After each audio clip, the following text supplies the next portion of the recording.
Have you ever been there? You've learned a new language, you've totally mastered the grammar, but then you find yourself in a real conversation, and you're just completely lost. It's an incredibly common feeling. Well, today, we're going to uncover the hidden walls in communication that go way beyond just getting the sentences right. And that really brings us to the big question, doesn't it?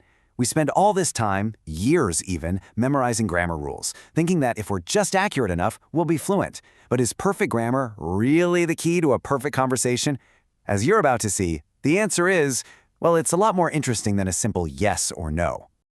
This is what you could call the grammar illusion. This idea that if you just build a flawless sentence, you're guaranteed to have a successful social interaction. But as so many of us find out the hard way, the real world is filled with challenges that no textbook could ever prepare you for. And this quote just hits the nail on the head. A sentence can be 100% grammatically correct, absolutely perfect on paper. But in a real, live dialogue, it can fall completely flat, or even worse, cause a huge misunderstanding.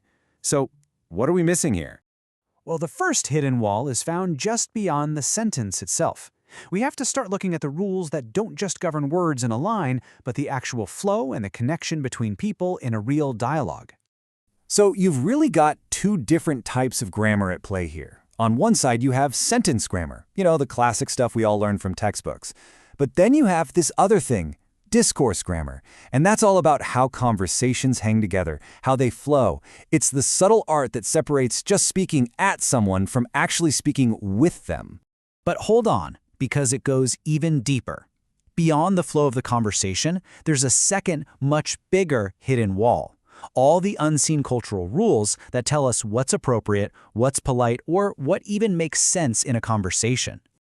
And this is where we get into a field called sociopragmatics. Now, I know, it sounds super academic, but the idea is actually pretty simple. It's just the study of how we use language in social situations.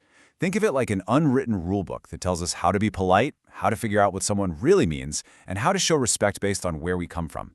And here's the crucial part. When things go wrong between cultures, it's almost never about one wrong word. It's usually because this pragmatic distance is misjudged. What one person thinks is being direct and efficient, another person might see as being shockingly rude. The speaker's real intent gets totally lost in translation. Okay, so enough theory. Let's make this real. We're going to step into an office and see exactly how these hidden walls can cause some very real problems. It's a classic case of cross-cultural miscommunication. Okay, so picture this. A visitor from Japan arrives at the office of Mr. Smith, an English speaker. Right from the very first second, from the knock on the door to the greeting, every single little action carries a totally different meaning for each of them. Now, what's fascinating is that both of them are trying their best to be respectful, but they're playing by completely different rulebooks.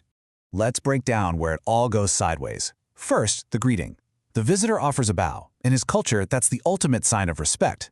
But Mr. Smith, he's expecting a firm handshake, so he might see the bow as a little strange.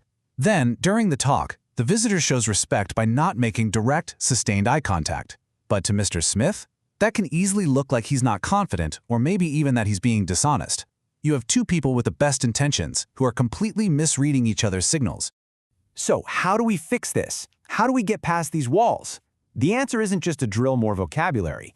The real key to connecting with people is learning to see these hidden walls, to finally understand the unspoken rules of conversation and the cultural context that the other person is coming from.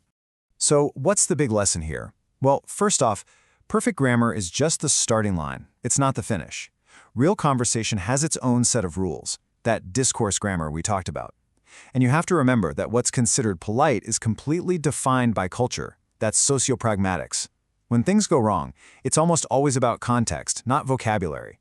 And that's why really learning how these things work is so crucial for becoming truly fluent. And that leaves us with one last thing to think about. Whether you're speaking a second language or just your own native tongue, what are the unspoken rules, the hidden walls that shape your own conversations every single day? Because just becoming aware of them, that's the first step to becoming a truly great communicator.